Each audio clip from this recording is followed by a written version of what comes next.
napakasaya ko din po ngayong araw na ito dahil good news, Diyos ko Lord, nabenta na po, sold na po yung matagal ko nang hinuhold na Ice Tower Reso facing Mall of Asia.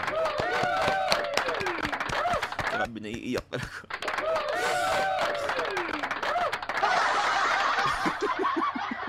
Hindi, kasi natutuwa talaga ako, kabayan ka. Please, alam niyo kung bakit?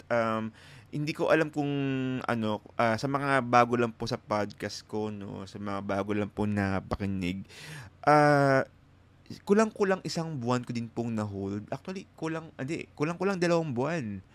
Oo, kulang-kulang 2 buwan ko po na-hold itong unit na ito. May mga clients na nag-inquire, pero sa iba nag-reserve, ganyan. So, ano kasi, kapag may mga nakita kasi yung unit na may potential talaga, kahit wala pa ho akong kliyenteng nakakausap, hinuhold ko.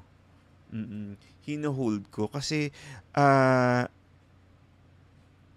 naniniwala ako doon sa perspectives ng unit. Lalo na nga po, madalas po sa mga nag-i-inquire sa akin, yung mga may planong mag-Airbnb, hinuhold ko. And sad to say, ah, kapag hinold ko ng 5 araw, tapos nag-expire na hindi po nag-reserve, meron po akong penalty. Mm. So alam niyo po, kabayan ka, please, nagpe-penalty po kami sa holding. May penalty po ang SMDC sa holding, which is naiintindihan ko naman. Kasi parang hindi rin lahat ng ng consultant, parang alam mo yun, syempre iisipin nila parang gastos to, baka hindi ko mabenta, ganyan. So hindi ko na lang i-hold. Ako kasi talaga, kabayan ka, updates, medyo risk taker po talaga ako. Risk taker po ang inyong lingkod.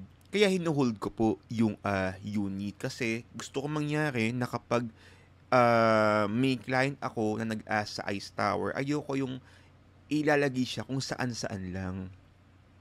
Oo, kaya po, Diyos ko, siguro, kabayan ka, update sa mga feeling ko, ang penalty ko dito sa Ice Tower na ito, mga nasa 20. Totoo. Kasi first and second attempt, 1,000. Pag third attempt, 5,000 po. Feeling ko lang, pero sana mali po ako. Mga 20,000 na po yung aking penalty, holding penalty para po sa Ice Tower. But again, sulit naman kasi ang importante, may kliyenteng kumuha sa unit nito. And sabi ko nga sa kanya, talagang since kayo nga po ay kumuha, aalagaan ko talaga. Actually, kabahan ka, please, hindi ko naman kailangan gawin to, yung mag-hold ng unit at magpe-penalty. Hindi ko naman kailangan gawin. Kumbaga, para kung may mag-inquire man sa Ice Tower, pwede ako magbigay na ng kung saan saang unit, then present it to you. Pwede naman ganun eh. Kaya lang, iniisip ko kasi yung magiging future ng ating mga clients, ng ating mga kabahan ka updates. Kaya, sobra akong, um, sobrang ganun na lang ako magprotekta ng unit, no? Na kahit na hold lang ng hold, bahala na si Lord, basta merong taong makaka-appreciate sa property na yan.